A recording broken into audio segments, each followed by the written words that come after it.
Welcome to Outlaw Woodworking. You know, when you're doing epoxy style projects, like this is a sink that I'm working on, it can be challenging if you have persistent air bubbles.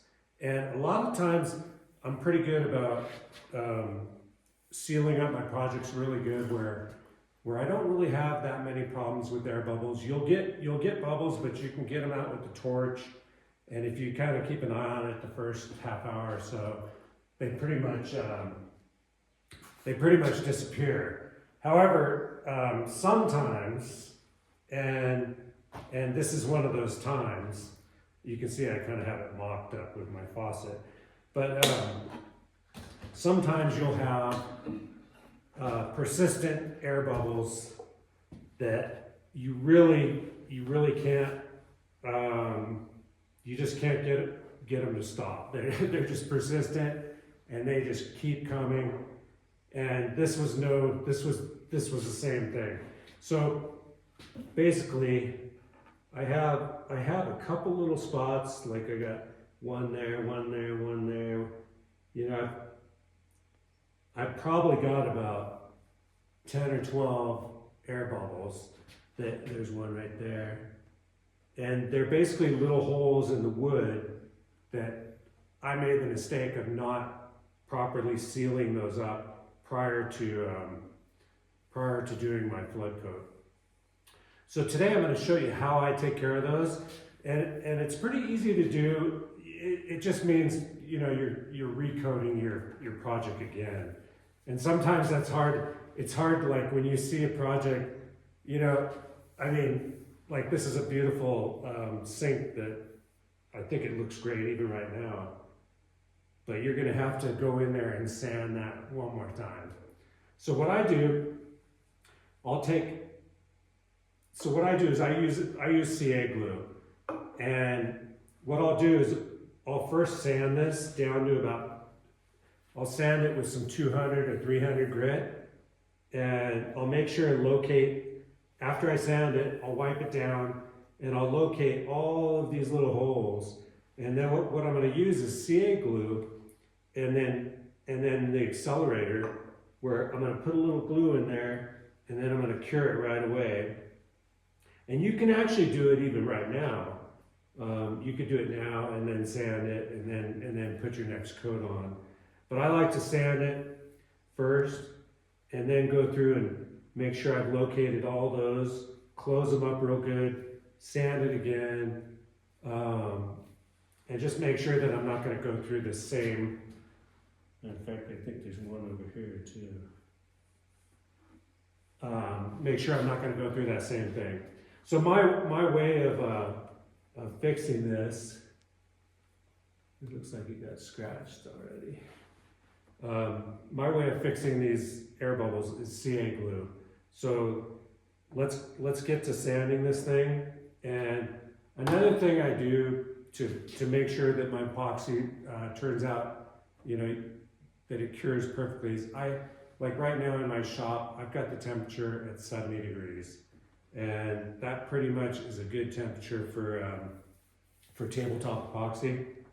So we're going to go ahead and sand this. We're going to seal these holes, and then we're going to recoat this and hope we don't have another problem again.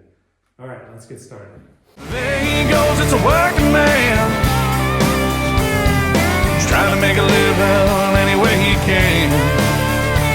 And he'll break his back for $1 or $2. Oh, there ain't no shame in what he do. Oh, work it out. Now I'm going to start out with some 180. I believe that's what that is. Yep. And then I'll switch to probably even a 300. But I'm going to end up sanding the whole thing so that next layer of epoxy adheres to it really well. And it's funny, you can pretty much, when you're sanding, see the spots where these bubbles are. Let me give you a close-up of that. So you can see right here when I sand over that, you can see that little air hole right there. And all those, that's why I prefer to give it a little sanding first. That way, when I use the CA glue, I can spot all those pretty easy.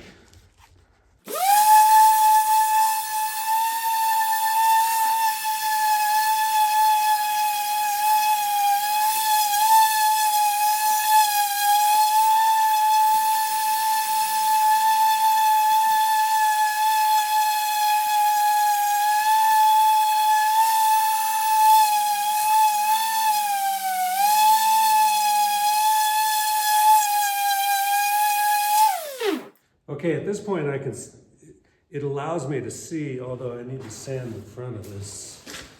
Yeah, I need to sand the front of this because there was a few.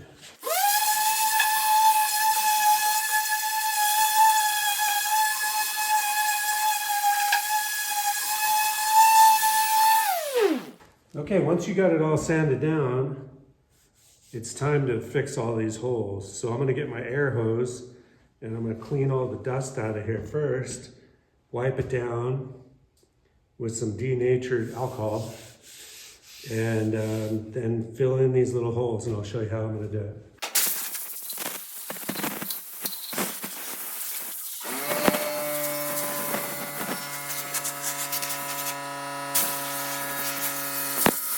It's really pretty easy to fix all these holes. You just have to spend the time to sand it down, locate your bubbles, and then just take your time and use your CA glue.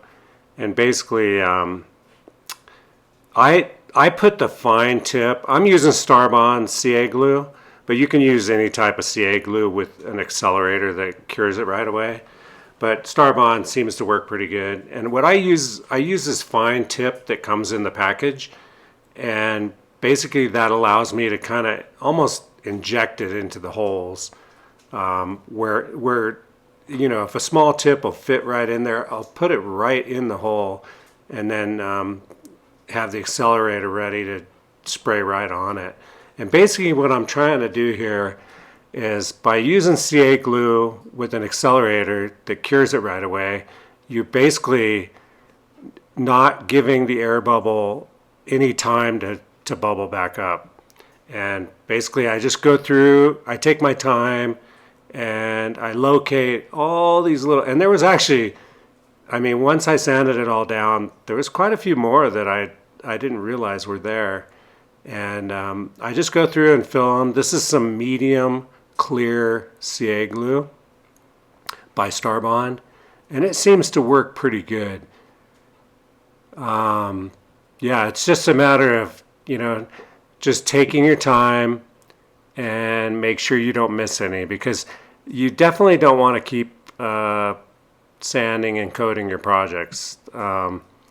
You could possibly do the same method and polish it, but I find that it turns out a lot better if I resand it and then recoat the whole thing.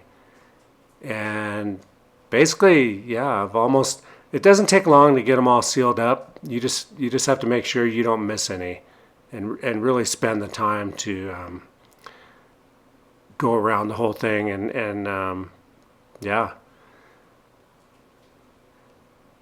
And I believe I did a pretty good job. I don't think I missed any on this. Matter of fact, you'll see when I coat it, after it's cured, it really did not show any air bubble. No little pits or air. The final product turned out really good. And then, of course, you know, once that cures, we got to sand it again.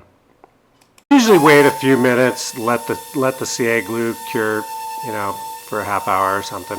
But technically you can sand it right away afterwards.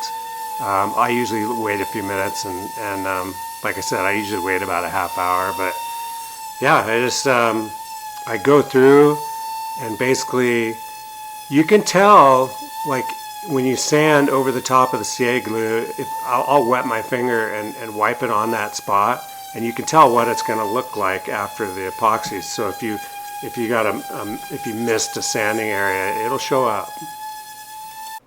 Now once I got it all sanded, and I'm really happy with all the holes being filled with the CA glue, I'll wipe down the whole project with some denatured alcohol and basically be inspecting it, making sure that I haven't missed any sanding areas.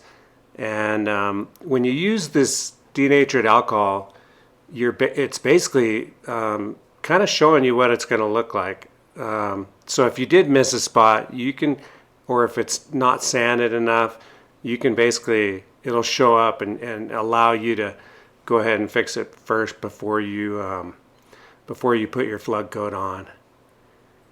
And at this point, it was looking pretty good. I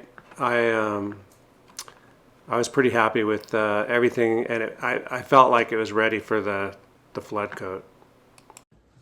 Now I pretty much let the dust settle in this room for a couple hours, or actually about an hour.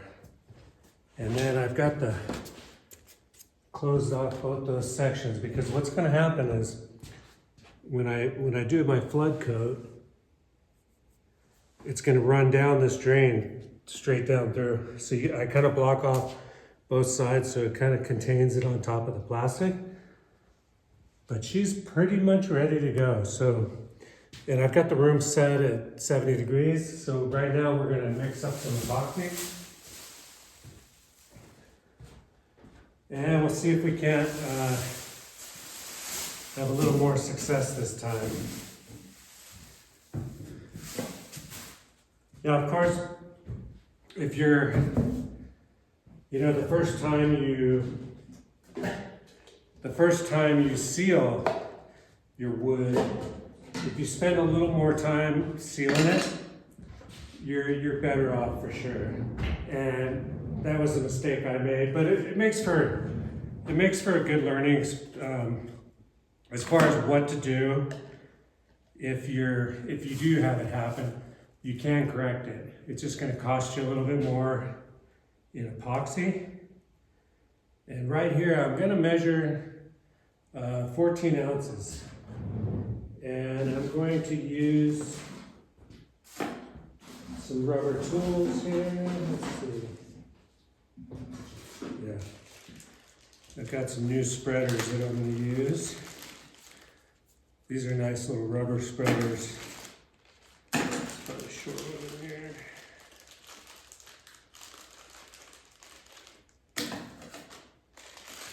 The nice thing about these type of spreaders is you can basically just get the epoxy off afterwards. So we're using super clear tabletop epoxy, and we're going to put the curing agent in first.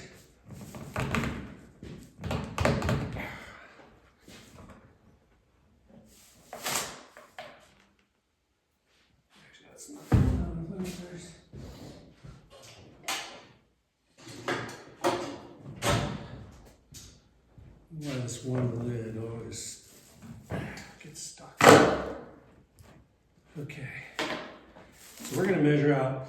I know that from previous coats that it takes about 14 ounces. So I'm going to go ahead and measure out 7 ounces of this curing agent. And this is a 1-to-1 ratio. This is a tabletop epoxy. 5, 6. That's close enough. Yeah, I find that actually weighing your epoxy, it works the best.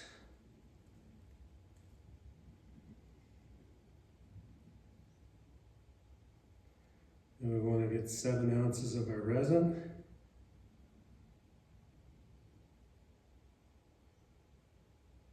And like I said, I got the room at 70 degrees. And that makes for good curing with your epoxy. Okay. Now I'm going to put some gloves on.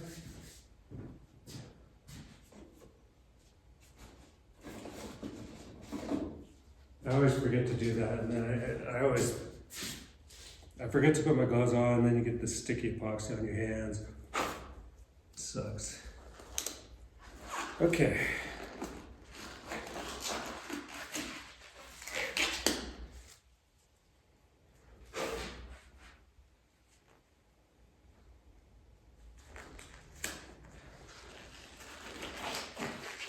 The usual epoxy, you always want to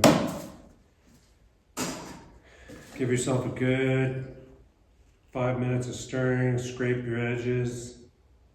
You don't need to over mix epoxy, but you do need to be consistent, and you don't want to introduce too much air into your epoxy, but you definitely need to spend the time to stir it very good. You don't want any unmixed epoxy because it won't cure. I always scrape all my edges really good.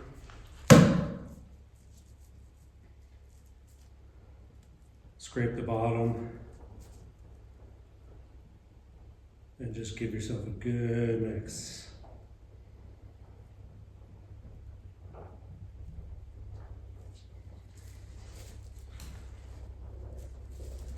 It's important to spend quite a few times scraping your sides too. Scraping the sides and the bottom.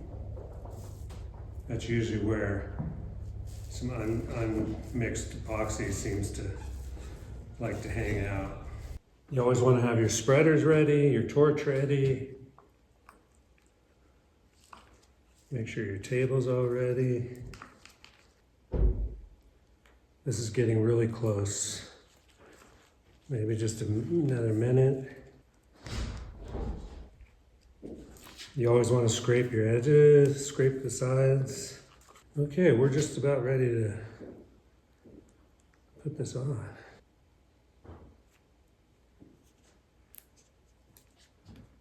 Okay.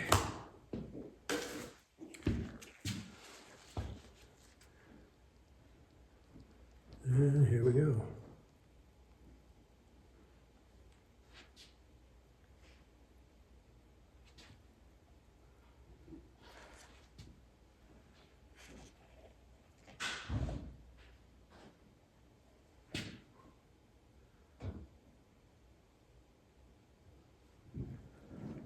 I'll save a little epoxy just for a little bit of touch up, but now we will spread this.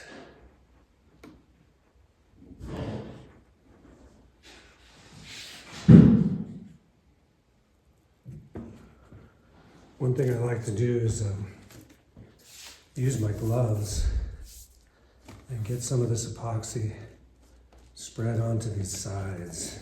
Because then when it starts rolling down the sides, it spreads pretty evenly if you have a little bit of a coat on there.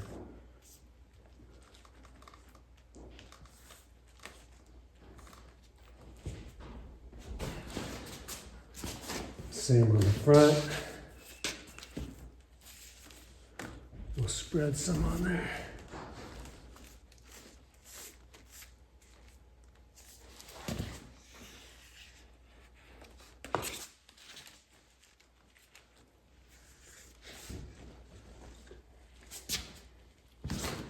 Okay, now when it water falls off the edge, it should flow evenly down those edges. Now we just want to put a nice coat all over the whole thing.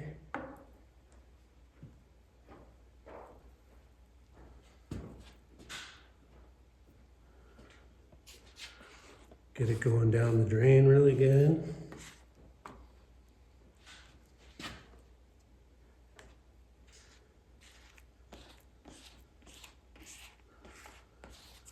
The nice thing is it does self-level.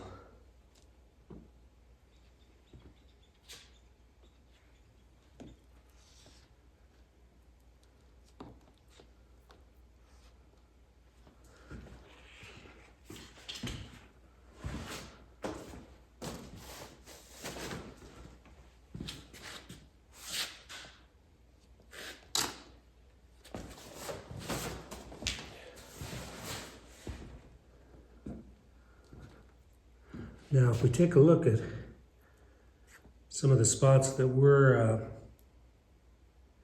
originally, now I still see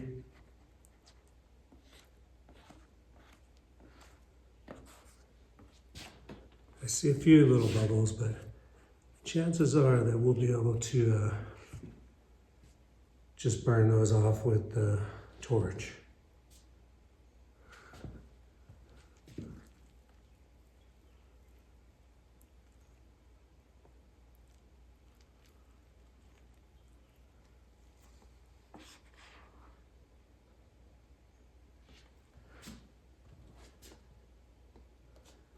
And I don't think this is going to take another coat.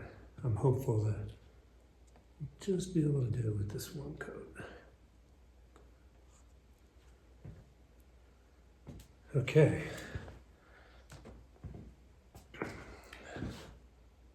Now I can see some bubbles, but not too much. Now this should self-level, which it looks like it's doing.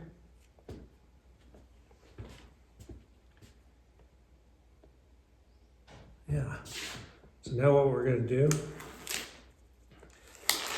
it's got a nice decent coat on it.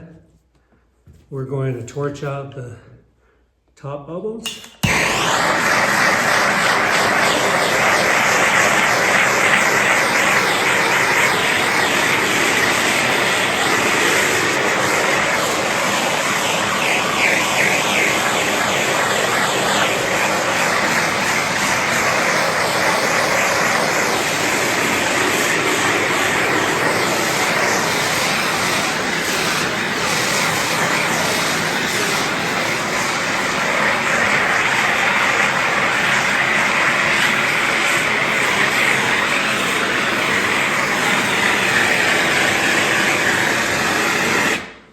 Now I can tell already that the bubbles that were popping up before, that were all through here, are not there now. Yeah, that's looking, I had tons of bubbles through here, and all those ones that we filled don't seem to be coming back. Yeah, so that's how you get rid of the air bubbles. It's a little work, but you can see that if it's done correctly, you'll get a really nice finish. Yeah, the bubbles it's actually looking really good. Actually, I don't even need to torch it anymore. Maybe a little bit right up here, but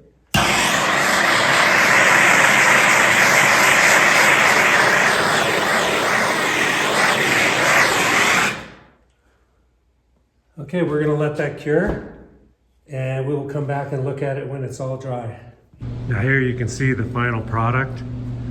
All air bubbles are gone. And yeah, you can see all those air bubbles that used to be in there are completely gone. Someone was asking me what type of wood this is. This is spalted maple, and also using clear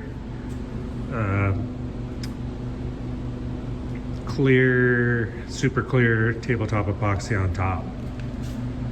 And of course the river is made from a few different layers of some deep pour epoxy from super clear also. Anyway, thank you very much for watching this episode of how to fix epoxy bubbles. You can see all those bubbles are gone.